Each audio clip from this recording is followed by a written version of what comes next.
Hello, everyone. I'm excited today to bring back Cliff Kennedy. He is the CEO of Frios Pops, which is my daughter's favorite treat. I get hounded every day now. We're about out of popsicles. And she's like, when are you buying more? When are you getting more? Anyway, welcome to the show, Cliff. Thanks, Brian. Excited to be back, my friend. Awesome. So today's episode is gonna be a little bit different. Me and Cliff are gonna have an open conversation about franchising, the things we're seeing. From my perspective as a franchisee, helping people buy franchises. As Cliff, running a great company that just crossed 100 units in the Frios Gourmet Pops system. So let's start off by that. The unit count. How important is if for a franchise, if somebody's looking at one, or you guys talking about the franchise world, how important is 100 units or 1,000 units or 50? I was thinking about this, and so we had 24 hours to celebrate. We've always been pushing and pushing to get to the 100 unit mark because you get out of that emerging status in the franchising space. But I've come to really realize that that number only matters to private equity groups. It matters to the franchisor so they can claim triple digits. But in reality, it doesn't mean much. You can do it a bunch of different ways. I was thinking about earlier. It's like, what if all my territories were just 50,000 people? I'd be at 300 units right now. So what is that number? It's kind of made up of what it really represents. It's all about the people, and it's about how many franchisees you actually Yep. have, which is more important in the focus of as us as a franchisor. Focus on the franchisees, not how many territories you Yeah, really because you can have. sell one guy 100 units and you have one human you're working with versus, 10 humans who buy 10 each or 100 that buy one each, right? Like, and that those are completely different businesses to manage from a franchisor spot and then the quality and the strength of the system, right? Um, so, Exactly. It goes back to just, okay, yes, it's great to market that we're 100 units across the country. That's great. But now it should get out of our marketing campaign. It doesn't matter what the numbers are. It's about successful franchisees, making sure they're happy and validating the company that we're building, and building that platform for success for them. it's funny too in the FDDs, it doesn't report franchisees, right? It's only units.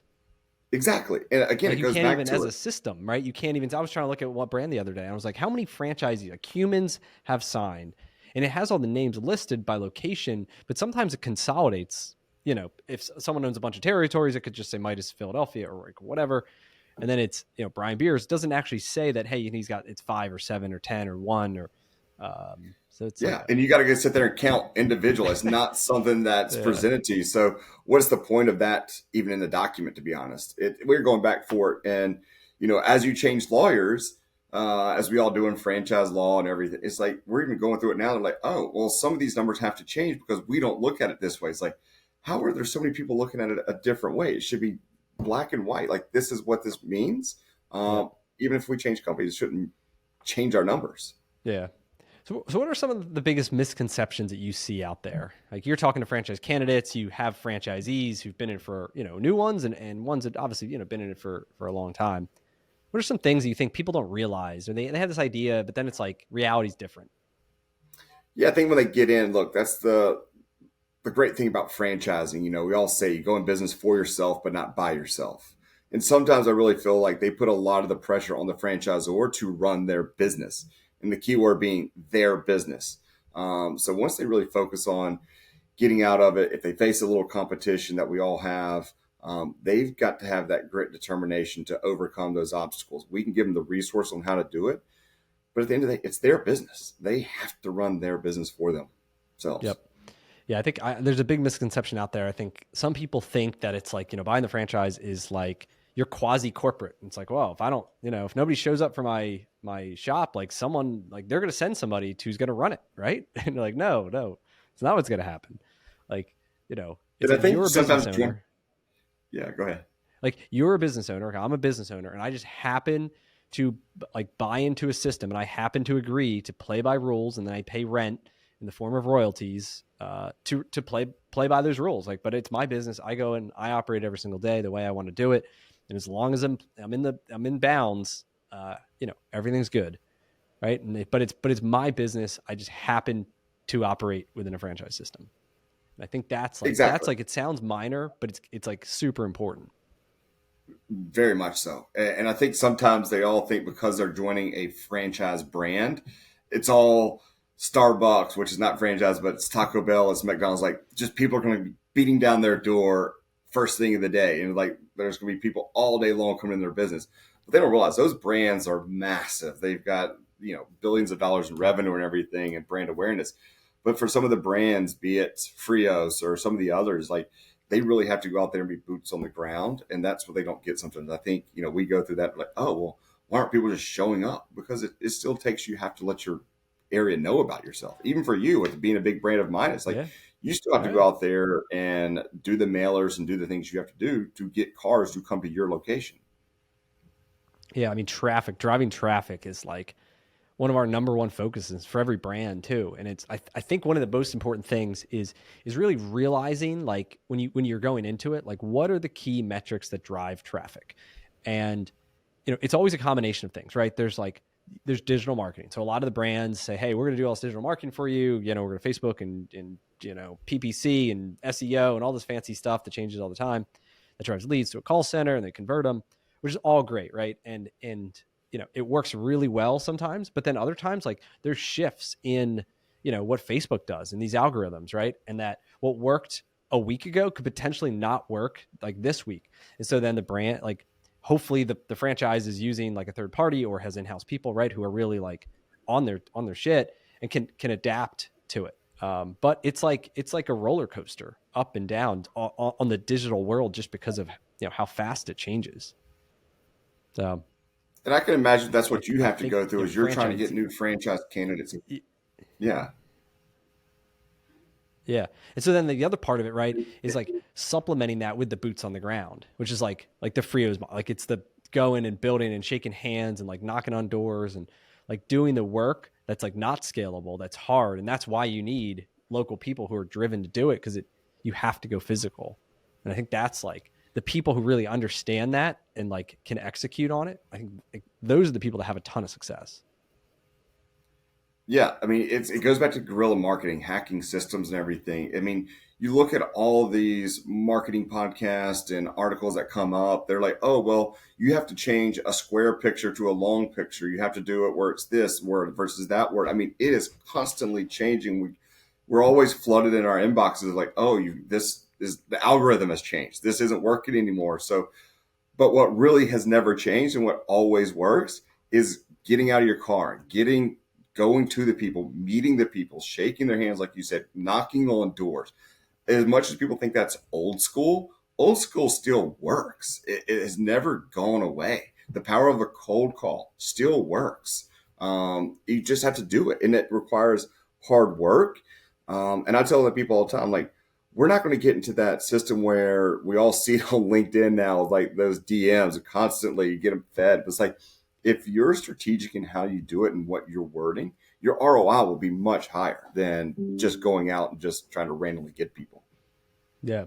So how do you guys go about coaching people into that mindset of to go out and be do the outbound work that might be uncomfortable for people? Yeah, I mean, there's a couple different ways that we do it where you take those baby steps, because a lot of them are like, oh, well, I'm just nervous about doing that. Okay, so do it with your friends first. Like, you just started this business, reach out to your 20 people in your phone that you just text. Like, tell them what you're doing so you have like that rapport with them already. And then what works and what gets them excited, start making those cold calls, like using the same tone, use the same words, all that.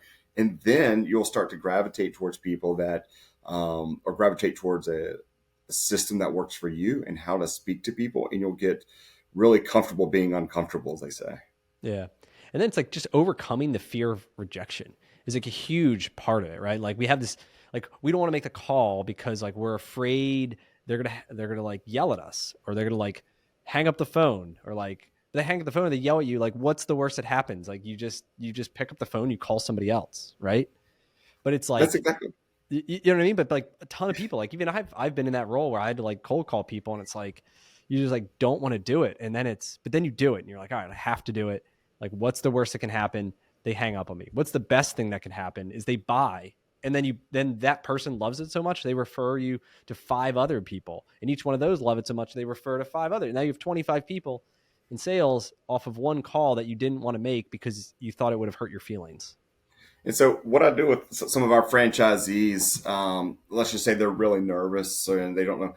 We step it back. We say, all right, we're going to be very specific. You're just calling schools. So you have that same mindset of who you're talking to. So Mm. if the Yep. first school says no, call the next one, change it up a little bit. Then you're going to see what works. And then report back to us after you've called 30 schools. Let us know how many schools you landed and then what happens. And then start that list back over and see if you can get the no's into yeses. Because you got to have no 3 times before it's a real no. So then they start to get methodical in their process and learn what works and what doesn't, and then go on to if beyond schools, go to churches or go to resorts or country clubs, and then Yep. perfect your model every time. Yep. I mean, we're doing the same thing with the painting business, right? It's building referral partners, it's realtors, it's property maintenance, it's electricians, it's roofers. Like, it's knocking on doors of like, hey, we're in the neighborhood, we're doing a job over here, and just if you need anything, let us know. We give free estimates, blah blah blah. Like, we don't want to be a bother, right? And then like even that, like they teach how do you knock on a door, how do you break the ice, like, and that's like super awkward for a lot of people, but like it works, like it totally works, and you can build a massive business on doing these things that other people don't want to do, and it's a matter It of like your ability to say, hey, I want it more than anybody else, and I'm going to do whatever I have to do and lead the team, right, to do the things that they have to do and coach and them. some of it's innate in the people that love selling. Like for me, I love selling, and so everyone on my team knows that if you tell me can't, you're going to drive me nuts because there's always a way. Or if someone tells me no, that even drives me even more nuts. 'Cause I just look at it as like I didn't explain it to them in a way to get them to say yes. So what did Yep. I do wrong? It's not that they don't want it. It's the same philosophy that a lot of people say or analogy. Every day when you wake up, someone's got your money in their pocket and they just haven't given it. That's right. They just don't know it Yeah, yet. that's And right. so that's that mentality you got to have. Like they have your money in their pocket. You Yep. just got to figure out how to get them to say yes and give it to you. Yeah. Yeah, and a lot of that, I mean, that just goes back to just being an entrepreneur, right? And starting a business and being a business owner is that you have that drive that a lot of people just don't have, right? And they don't have what it takes. And then they're kind of, better suited as an employee, which is totally fine, right? But for the people that like are never going to give up and like are going to keep doing whatever it takes, that's where, having that business that you then have unlimited possibilities, right?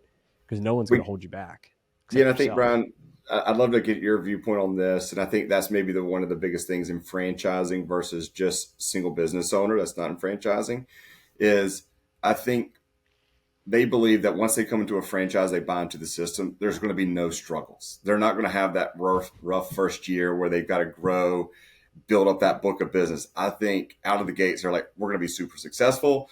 Everything is rainbows and sunshines. Let's go. Versus that young entrepreneur that's going on it themselves, like they know there's dark days ahead. Like they've Yep. got to grit and figure it out. I think that's the biggest difference between franchising versus single operator. Yeah, but even I mean, franchise. I try to set the same expectations with people, and it's hard. Like those first couple months are hard. Like no matter what business it is, to get that plane off the ground, like takes a ton of acceleration, a ton of hard work, and like a franchising makes it easier, right? Because you've got the systems, you've got Mhm. support. Like there's a bunch of people. You're struggling. You can text, you can call, like they can coach you, right? Like there's lots of like the systems and support, but at the end of the day, you got to go still and get that plane off the ground. Then once it's cruising, then it's easier, right? You can make these Yeah. adjustments and you can get back on the right path. But like even in the painting business, we have 3 territories. Like we're gonna hit our budget for the first month. One of them has sold 80% of the budget though, right? Yeah. And then 10% and like 10% or something like that. So like one guy is absolutely crushing it. The other two are struggling, right? And so it's Right. like a matter of, yeah, we hit our goal, but like we think it's going to be a third, a third, a third, but in reality, it's always like that. I mean, even in our multi-unit, the business, we have stores that absolutely crush it and probably make 80, the 20% make 80% of the money. And Right. that rule applies. But if you only have like one location or one thing, sometimes like, until you can build that big enough, it's this roller coaster ride, right? Yeah. And even if you're a single unit operator, it's 80% of the things that you do aren't making you money. So focus on the 20%. Yep. Like when I first started Frios or when I bought Frios, we used to give options. They used to have 30 or 40 flavor options at one time. Like that wasn't Yep. economically sound for you to buy all these flavors. Like now we've pared it down. Like you really only need 10 flavors at one time. And then if you really look at your sales, there's only about 3 or 4 of them are making all your sales. So, I mean, it's crazy how all that works. And if it's your strategies that work and what works for you, is it door knocking? Is it flyers? Is it SEO? What are you trying to do that works? And then just really focus in on what gets you the best ROI. Yeah, and it's that simplicity. I think that's like the biggest thing that I think a lot of business franchises I've seen concept too, or the concept's too complicated. There's like too many things going on. And even for Midas, I've complained about this for years. I mean, it's our business model, but like we've tried to be everything to everyone. Where it's like we're gonna do quick oil changes. Oh, now we're gonna sell tires, and we're gonna do brakes, and now we're gonna we can replace your engine. Like we can do the most basic tasks and the most complicated tasks, which we do have people that can do that. But then, there's other brands out there that all they do is tires and they're the best in the world at just doing tires. Or like all they do is oil changes and they're the best because that's all they have to do. Right. Well, we need, our business is pretty complex because we need a tire guy, a brake guy, a diagnostic guy, an oil change guy, right? Like we need these different skill sets, and different equipment, different marketing, different customers have different expectations based on like what they're coming in for. And so I don't know. There's never a way we're probably going to get more simple in that business, but uh, that's like one of the things that I'm looking for in any business that we invest going forward is the simplicity. And that's why, painting's pretty simple. Like we're putting paint on walls. Like there are complicated things to it, but it's not like we're getting into all these other lines of business. Like, oh, we're also clean out your gutters while we're up there painting, or, oh, we'll hang Christmas lights because we got ladders. Right. Like there's lots of ways these companies, it's like, what are you doing? Like, just keep it simple and just go go Be all really out. good at one thing, like Yeah. your core business. Be really good at, and that's for us. Is like people always pitching us, like, "Oh, can we carry your product?" Like, no, we're Frios Gourmet Pops. Like that's our brand. That's what we're. Yeah. We're not trying to become Frios Gourmet concession stand. Yeah. It's So if we stay at what you're good at, I think you're going to be fine. Just be a master of one, not a jack of all trades. Yep. And then just like, and then in franchising, the best part, right? It becomes duplicatable. So then you can just do it over and over and over again. So like, you don't solve like you always have problems, but like they're never new problems. It's like, all right, this thing happened again. It happened last, a month ago or a year ago, and like we know how to handle it, right? Because we've already seen it, we know how to fix it, like, and then we make an adjustment going forward to try to reduce the frequency of this happening. Versus like somebody who has 5 different businesses, it's like, there's 5 different problems and different economics and business plans and marketing plans and people and like, and if you don't have like key leaders, then you're like, now you're so diluted, right? Because you have all these different things you got to think about. Versus like I got one thing, and I'm just gonna like crush it in this one thing, and I'll get my creative juice out somewhere else. Yeah, but you kind of went over the point there. Is like that's the one thing great about franchising is that somebody's done something wrong before you bought into that franchise, so you don't have to do it now. And especially if it's a single unit, okay, how do I build myself up to the multi-unit owner? There's been a lot of people before you that have figured out, okay, this did not work. This is not the way to scale your business. Perfect. I don't have to do that. But if you do break something and you're a single unit operator, guess what? Then the franchisor can then share it with everyone saying, hey, this franchisee just tried this. It didn't work. Our system was broken or marketing, whatever it was, didn't register very well. So let's fix it. And then how you can spread that across your company. I think that's the big thing Yeah. about franchising too, that gives you that power of community. The other thing I'm thinking about, like in this multi-unit thing, like, I always tout like multi-unit, multi-use, but all this stuff, right? But like, so we're a partner in a home healthcare business that's non-medical senior. It's in Philly, and we've got, I think it's 3 territories. I don't know. It was an existing one we bought, but like we service 30 clients a month, and it'll do about $2 million a year in revenue. It's like it's a high paid thing, right? For somebody who wants care. And it's like, there's like 150,000 seniors in this market, and we serve 30 of them. And it's like, we talk about, oh, we're gonna like buy all these locations, we'll buy all of Philly, but it's like, man, we can get to like a $10 million business if we had 150 of 150,000. Like, I don't even know what that decimal is. It's like 0.1%, right? Like, so Yeah. sometimes we think like, oh, we need all this big geographical area and we need more offices and we need more people. But then in some of these businesses, like the opportunity within them they're so big that like, we can build a massive business with one office and like one core staff and like, but our team gets bigger, right? So we're not multi-unit from a like a number of offices standpoint, but like we build a bigger business that becomes more resilient, right? Because now we have multiple recruiters, we've got multiple salespeople, right? We've got different. It's just a different structure, right? And I think that's like what we're going for multi-unit is reducing risk of a single location, right? Of a single thing. And you build a bigger business, you've got more payroll dollars, you can hire better people who take on more responsibility, that gives you more freedom, right? Because like you're not involved in all the little stuff anymore. But like even in that business, like we can build a $20 million a year business in 3 territories or one area, because the opportunity is so massive. It's just not multi-unit, but we can build that infrastructure. I don't know. So I've been thinking about that recently. That's a great point. It's like, what happens in our business, because we're a mobile franchise, is that it's the mentality of, ooh, look, new shiny thing, or ooh, Oh look, yeah. new company outside of my territory.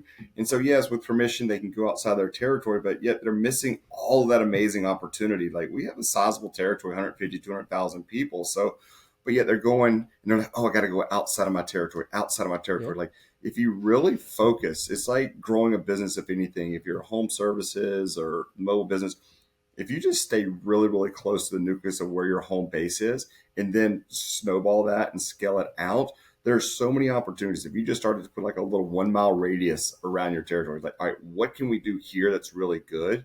And then let's go further out and further out. And then that's where you build that multi-unit mentality. It's like, I got really good at a small location. Now just imagine if I had Yeah. 2, 3, 4 territories doing the same And thing. it's this balance of, I think it's easier to have more average than to have less really good, right? Like it's Yeah. easier to have a whole bunch of average locations that just do okay, like you're doing the bare, whatever the average to get by. Like that's easier in a lot of ways than saying, hey, I'm going to like, even for us, like we have a bunch of average stores, we have a bunch of below average stores, like, versus, hey, I want to get all my stores to $2 million or 2.5 million or 3 million.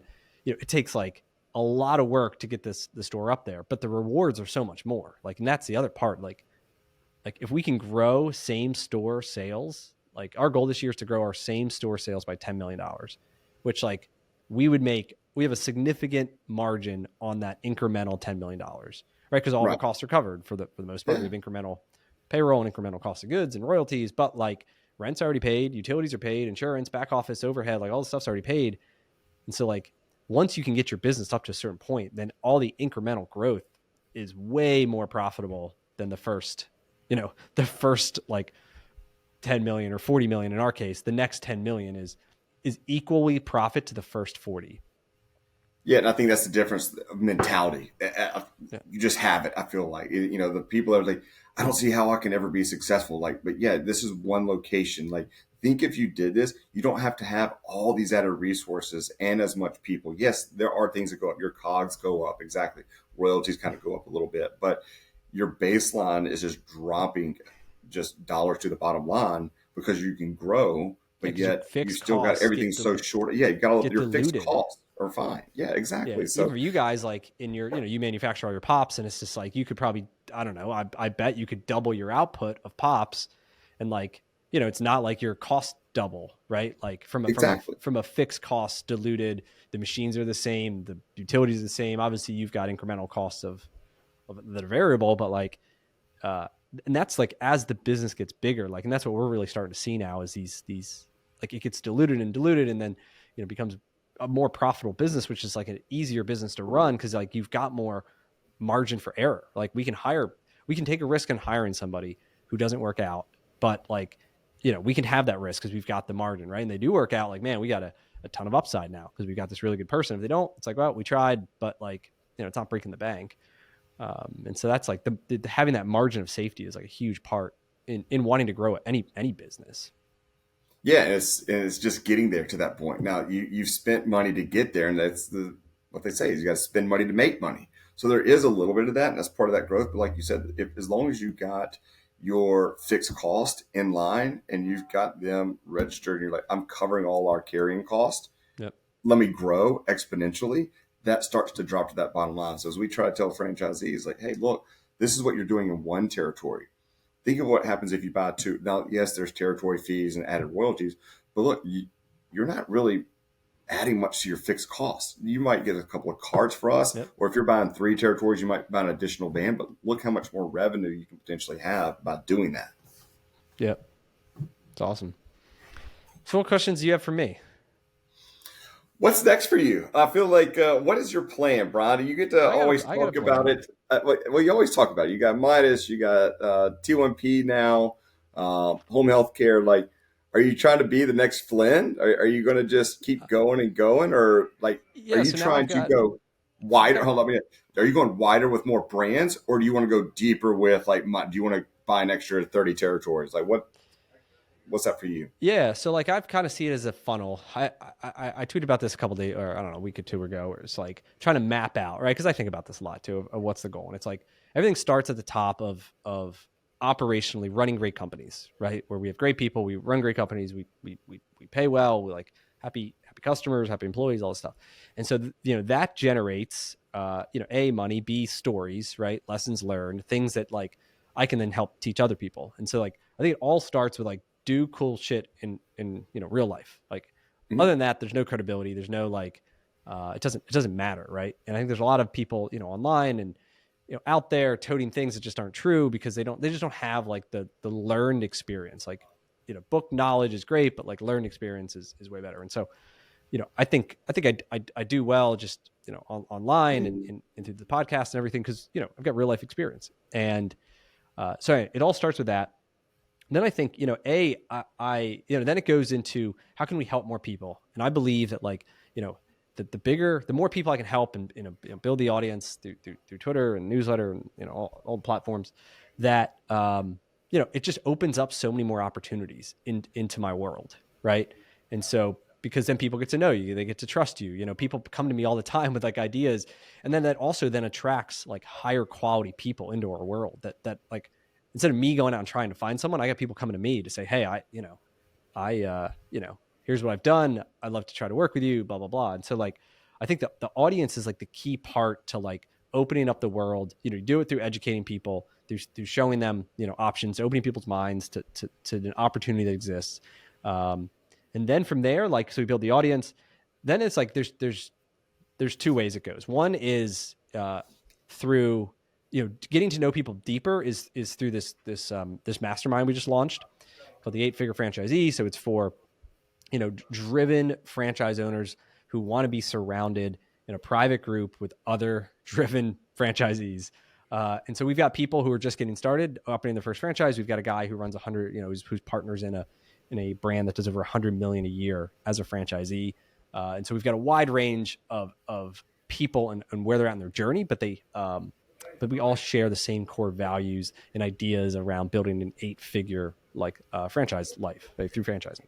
So 10 million in sales, 10 million of cash flow, 10 million of net worth, right? Like it's trying to build this thing. And so anyway, through that, we are now like, I'm getting the right people in the right room and we're helping a ton of people. And through that, now I get to know people, right? And I think through that group, like I will find partners because the franchise is all about people, right? We're all in the people business that happen to sell pops, fix cars, paint houses, whatever. Doesn't matter. We're in the people business. And so like to be successful, you have to have a great team. And so like I kind of see it as this funnel that, the audience leads to, education, which then leads to this mastermind, or so I can get to know people on a personal level, which then leads to, hey, we may find someone through this group that like we get to know, we get to trust. And now, now we're become partners, right? Where, we've got the money and the experience and maybe the resources to kind of help them take their business from, wherever they're at now to 10x bigger. And I could be a part of that. And I would enjoy that. Right. And so like I get more joy from that side of the business now than I do from, the operations of the business. Right. Like Yeah. I've got an excellent COO who's like an excellent, leadership team on that side who absolutely crush it. And they are better at that stuff than me. I think like, as a business owner, like you evolve. Like I used to do it all. I used to be, store manager, the district manager, the COO, I guess I'm still the CEO. But then you realize like, what are you really like passionate about? What are you really good at? Like, and my skills, like I'm better at this, right? The communication, the ability to kind of open people's eyes to new ideas, to new concepts, to kind of walk them through that vision. And I get more joy out of that than it's like digging deep into, how do we become more efficient at this thing, right? Or how do we solve this specific like operational problem, which like I would, like I would get, frustrated or bored, or like it wouldn't, it wouldn't be good versus, letting the people who are really good at that stuff do those things. And so, yeah, I mean, I kind of see it as, do I want to own 100 Mighty Shops? Like probably not. Am I going to continue to fill in the market that we currently have, where we currently have resources allocated and, really good teams who I think we can plug and play? Yeah. Like we're going to do those all day long. And then it's gotta compound. Right. I think the coolest thing about social media and the podcast and newsletter and all the stuff is it just compounds over time. And then it gets faster and faster. And then that leads to just more and more opportunities. And, I'm going to do my best to say no to as many of them as possible. So that's awesome. Look, I don't think anyone's ever heard that at length like that. At least I know I haven't. No. So it's great to see that you're more people focused now. You've gotten to that stage where it's like, okay, you don't have to be in the operations. You don't have to be in the nitty gritty. You can come in at 30,000 feet now, and really you've found your space through your experience, which is leading first in class in this industry. But also what you're doing as the broker, as that's what's more important. I feel like, and that what I see, which is the opportunity of where you are on social media. It's crazy that I have mutual acquaintances. Like Mobile, where I live, is not known for franchising. I think I'm the only franchisor. Maybe there's one or two of us here, but it's crazy that someone will see on Twitter that you posted about Frios, and they're like, dude, how do you know Brian? Like, are you serious that you know Brian? I was like, I follow him. I get all his content. Like, what do you think about him? I was like, great guy. We just spoke the other day. Yeah. So it's really cool what you've done beyond what you even know, and the people that speak to you, and how highly they speak of you. So, I think you're doing a great job, and it's well known by people outside of the franchising space as well. Yeah, no, I appreciate that. And it's even amazing to me because, like, I don't know, I started on Twitter last May, so it's almost a year now. Almost 2 years. I guess almost 2 years. And like, I started with 200 followers, and I was just like, all right, let me just like talk about real life experiences, like in the business we're building and the struggles we've had. And like it's a game, to be honest. Like you learn how to write, you learn what works, you learn what doesn't. Like and it's constant iteration. But even now, like I get 2 million views a month, which is like even small in the Twitter world, but to me, it's still like, wow, like there's 2 million, eyeballs that view the stuff I write every day. And so it's just an amazing thing to say, hey, you can start from nothing and you can build this, ultimately build an awesome business and everything around it, right? In terms of education and media, and then, the brokerage and the mastermind, and then just like partnerships that we're going to be working on. And now what I'm trying to figure out is building a team. Like then you got to build a team around a personal brand, right? And that becomes a whole nother, like that's a whole nother topic. But like it's a challenge. I mean, it's not easy, but people do it. Like all the people like, I mean, there's Cody Sanchez, or you got like Dave Rand. You got all these famous people, right? Who like they are the person, but then they have a whole team behind them, and it's this balance of, continuing to grow and grow. And you can't do everything yourself, just like a business. But then how do you find those people? How do you vet them? How do you train them? How do you make sure that everything that goes out is in aligns with, your message, your vision, the culture, like you're authentic, like who you are as a person. Yeah. You become bigger than what you were known for. Like you become bigger than your business. And you become the business of what you've created because of your experiences and the content that you're putting out and sharing. I can only imagine, because then it's not about representing your brand as a company, be it Midas or T1P. Yeah. It's representing you. Yeah, so that makes it way more important. And look, I mean, like you, I saw what you did. I've seen what others have done, and it's just being consistent on social media, bringing value in every post almost.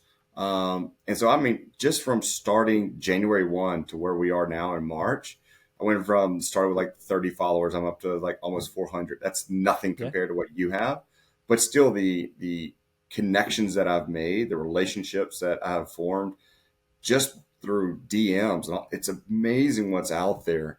And as you start to build that brand, it becomes more important. Yeah. And I've personally invested like a ton of money too into learning all this stuff. Like it just doesn't, like people see the output, they don't see the work, right, that goes into it. And like I've been part of multiple like personal brand coaching, right? Like I just paid one now. It's you know it's a good amount of money to be in this mastermind, this coaching program about building a personal a business around a personal brand, right? And that many people do, and it becomes a real business. It's really cool, and I enjoy it. Like so that's like exciting to me, just to like tinker with all these different things and how it works and what doesn't, and then talking about something that I truly believe in and has ultimately changed, my life and has been part of my life since I was born. Like, my dad was a franchisee in 1976 when he was 22 years old. My mom found these like, whatever, like these cartoon things, I guess I drew when I was like in kindergarten and stuff. And, I think I wrote like something about being like, I don't know if I wrote franchisee. I don't think I knew that word, but like, that I was going to be in Midas or whatever. And with my dad, because I idolized him. And, Yeah. I saw him, how he's a hard worker and, and so anyway, so it's been in my whole life forever. So like, I'm truly passionate about it and I truly believe in it. Right. And then it's the game of, well, how do I communicate everything in a way that people that captures people's attentions, and that like, that they can feel the passion that I have about it, and then they can start to believe it, and then they have to see it for themselves, right? Like they get to see it and believe it and touch it and feel it and all that stuff. So, the communication's just like the first, one of the first steps. Yeah, I mean, it goes back to how we started this, 30 minutes ago, whatever it was. Like, but that's how you've become a better writer, a better content creator, a better storyteller, because you've lived those experiences and you're passionate about it. So it makes it a little bit easier, but you're constantly trying to evolve and make yourself better, which only makes your companies better, your people better, and tells that story a whole lot better. And I think that's what's important, is just being consistent in what you're doing to better yourself. I tell people all the time, like, you can push yourself through your education of how smart you are through running your business every day. You can push yourself physically through working out, exercising. But what people really don't do a lot is they push themselves mentally of what they're capable of doing, because they get comfortable and they quit, or it's just that complacency. So getting yourself uncomfortable by posting every day and putting content out there when it might fail or not might get the traction that you really wanted it to do, but showing back up and pushing yourself mentally. That's what I try to do every single day, is just get yourself out there mentally. Have you ever had a coach, like a business coach? I did for a short time. I thought about bringing it back. Thought it was great. It was like, man, I need a coach. Like, why me? I was like, Tiger Woods has a coach. Like, that's right. Yeah, professional athletes have coaches. Like, that's really important, that someone can help me in what I'm doing and help my team. Yeah. So I'm like, I joined this group of like, business owners, high net worth people or whatever, 2020, right? February 2020, right before COVID. And like, so I joined this thing, and like, there's guys in there who have $100 million net worth, $200 million net worth, and then there's, a little old me. And, so over the course of, being a part of this thing, I'm still a member today. But I saw there was a pattern that a lot of the most successful guys had coaches. Some of them multiple coaches, right? And it was like, well, you're so successful, like, why do you need a coach, right? It's like what you think. But then a lot of times, like, I am successful because I've had great coaches, right? You see the after, you don't see, like I said, you don't see the work. And so I said, all right, well, if they all like credit all the stuff to coaching, I should go hire a coach. And so I hired this coach, Trevor McGregor. Google him. He was like a Tony Robbins Platinum, whatever. He was like under his umbrella for a while. He started his own program. So I started with him in January of, I guess, 22, I think. No, maybe it was 21. I forget. It's been a while. I'm still with him today. I'm talking to him in an hour or two. And, but like, even like having that person has changed my life, just because like he taught me a whole bunch of things that I never knew. And a lot of it was Tony Robbins related things, but a lot of it was like mindset and being uncomfortable and like how to overcome fear and like, what is it that you really want? And a lot of the stuff like hasn't actually have anything to do with business. It has to do with like how you think about things and like in the frame that you see the world, and like the ability to see the world in a way that like suits you, to be honest. Like, I see the world in a way that like makes sense to me. And then I can see it. I have clarity. I know what to do. Right. And I think the point of the coach is to open up the frame so that you see multiple options, and that you then have choices. Right. And he always says like that, my goal is just to make you see you have options. Like, a lot of people think like I only have one option, like, and then they're all like upset because they feel like they don't have a choice and they're forced into this decision. And his goal was to, help you reframe thinking about things in a different way so that you see the three different options. You can weigh it. You can make, now you feel like you have power, you have a choice. And like, you may still pick that first option, but like now Yeah. your mindset and the way you believe and see it is completely different. And that's So what, that's what I was working with my coach. It's like, you've been quite successful and very successful, many would say, in what you've done with your businesses and everything. It's like, oh, so it's like that first one, like, I'm doing everything right. Why would I need somebody to tell me to do something different? But they're not coming in there to tell you how to run your business. They're telling you how to run your life, yourself, how to approach things, how to mentally be prepared for it, how to prepare yourself for adversity, and how do you build your team up. And that was one of the biggest things was like, wow, you're not like taking over my business as a coach. You're not telling me what to do and like, hey, run this P&L this way or run your business this way. yeah, no, You're telling me like, it's your decisions. Here are your options out there. Like, here's the road is not split into two. It's split into tentacles everywhere. And like, how do you face those adversities? And that's one of the things I've done. It's like, it goes back to it. You got to find your outlet. For me, it's ultra running and facing those adversities on the trail when you want to quit. It's like, okay, yeah, that's awesome. I've been prepared for this now. Yeah.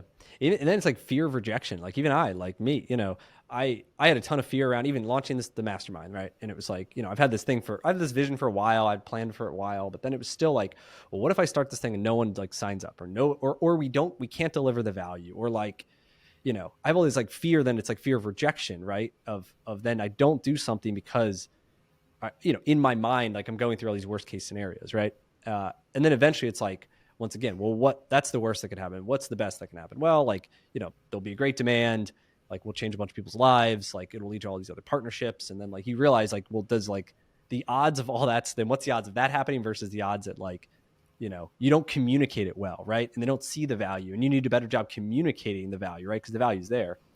And anyway, so like whatever pushed me to do, I said, yeah, you're right. Like, right. But I had to overcome that. Right. And even, so people at every level have fear of whatever it is, starting the new business, rejection of picking up a call, starting this new thing. And like, and then you overcome it. And then like even that thing I was met, we had 100 applications, we got 35 people. Like we've already had people like rave reviews, like tons and tons of value. Like we're delivering on everything we promised and more.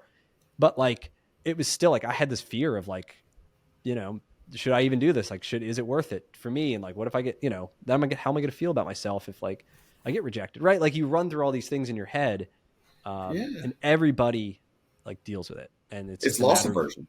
Yeah. It's loss aversion. And everyone goes through it. It's like, it's, oh, what can I potentially lose here? The failure. What are people going to think about me? Rather than what can I potentially do? How great can I be? And it's like, I'm trying to launch something now. I was like, look, I just really feel that there's something in franchising here that everyone's kind of overlooked. And it's already the fear of failure. Like, what if this doesn't work? Am I considered a failure? Like, yep. No. Your face goes on a billboard somewhere and said, Cliff, biggest failure ever, right? And you think everyone's looking at you, but no one is. Like, no one's really paying attention to it. And Jim Carrey said something, and I think it was like I forget where he was, and he said, if you're going to fail at something you love. Like, that's just it. If you really like think you're going to fail, like, you might as well do something you really love and fail. Yeah. So why not be miserable? Just learn. I mean, I view it now as it's never failure. I just learn what doesn't work, right? Or I learn what needs to adjust. Or like even the podcast here, like, the first episodes I did, and my coach actually, my coach pushed me to do the podcast. I credit him for that. But like, they were super awkward. And like, it's ums and ahs and what are we going to think? And like, what are we going to talk about? And like my background looked like I was like a kidnap, like a hostage. It was just like white. And, anyway, but then you get over all that stuff, right? And it's just like, and then it's like no big deal. And so anyway, I don't know. I kind of coach all the people we work with, like, who we help find a franchise, because everyone's going through the same things, or they just started the franchise, or they're trying to scale it. And it's like, we all deal with the same stuff, and it's your ability to figure it out is what makes the difference.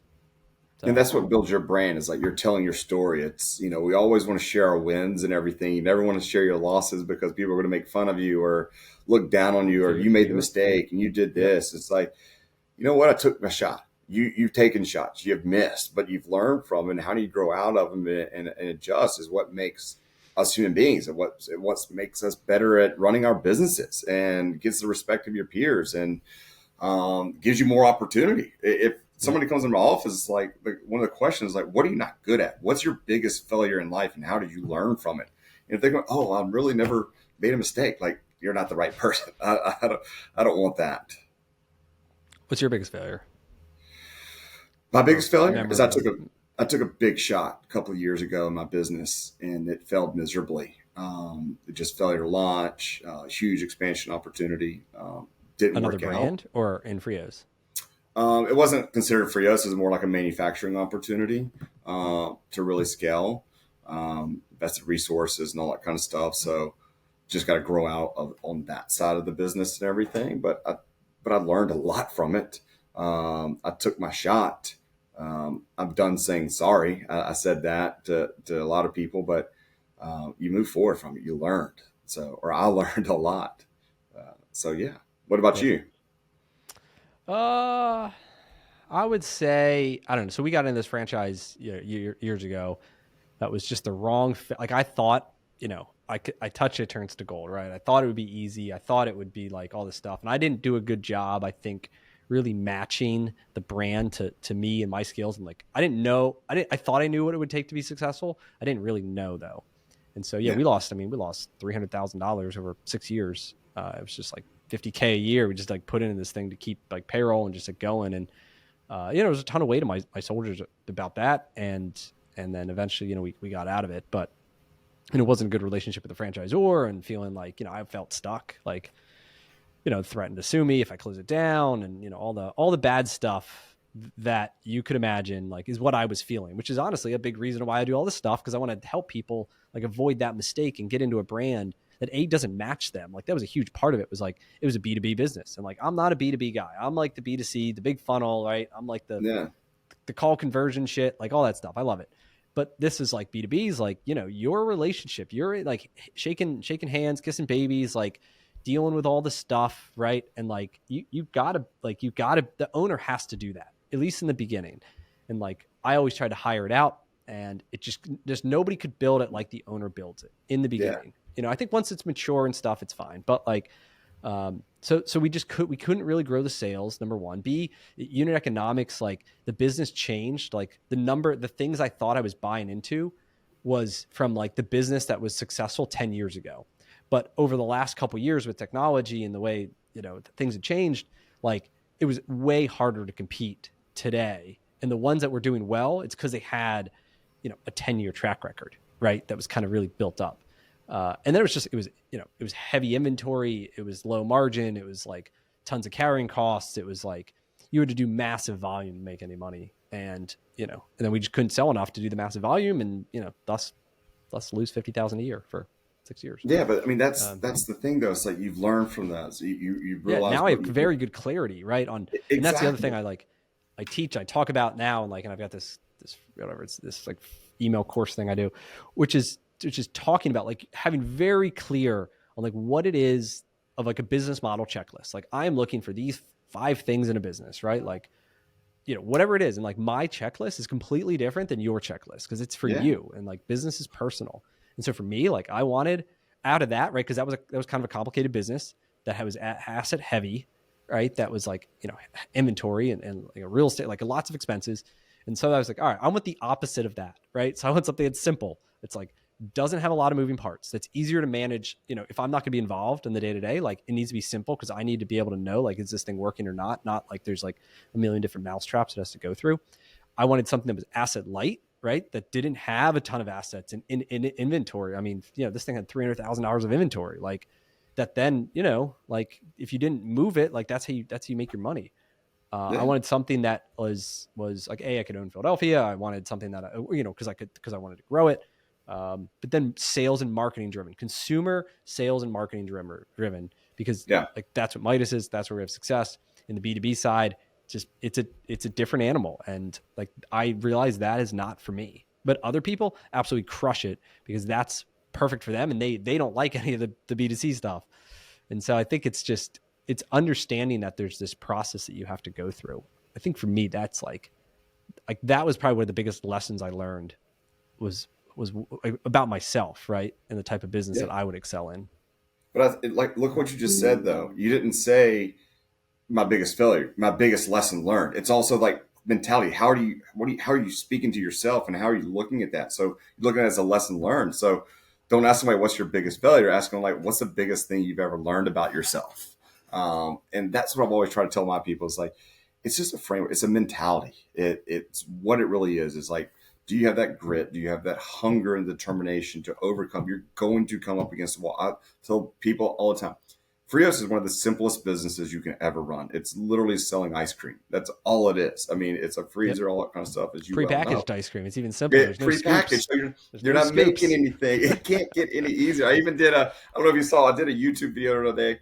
And I was like, hey, I'm gonna let you a little bit of training that we do here at Frios and how we set up for an event. So you open the serving window and you're done. Like that's it. That's all you got to do to set up. So as soon as you have AI, you have like it's a vending machine. They just they put their phone and then it just spits out a popsicle.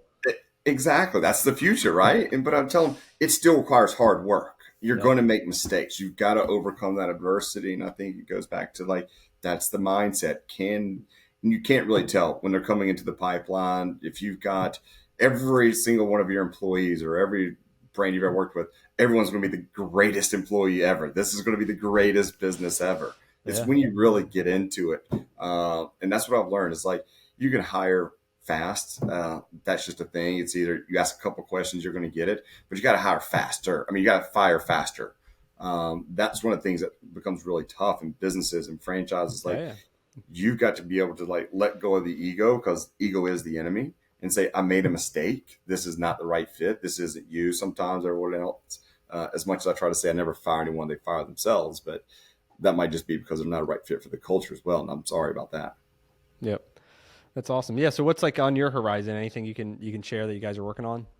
Yeah, we steadily, this is the one thing that I'm working on. This is not a failure. I'm learning quickly. We're trying to launch a new product and it's just not right yet. And so a new flavor or a new line? It's new flavor, new type line. It's going to open up a new product customer base and everything else. I thought I was going to be ready for this months ago, but something is just not right in the flavor and the taste and everything. So I'm just like bringing in more ingredients, bringing in all these different things until we just get it absolutely 100% perfect. So that's kind of my thing. Not a failure, but I'm learning quickly that it's not as easy. And for you guys, like you've got manufacturing, franchising, and like the sales and just like actually running the business, right? There's industry, franchise. There's always industry and franchising, right? You have to know roofing. You have to know how to franchise. And yours, you've got, you've also got to be a manufacturer, which is I got to put two hats on all the time.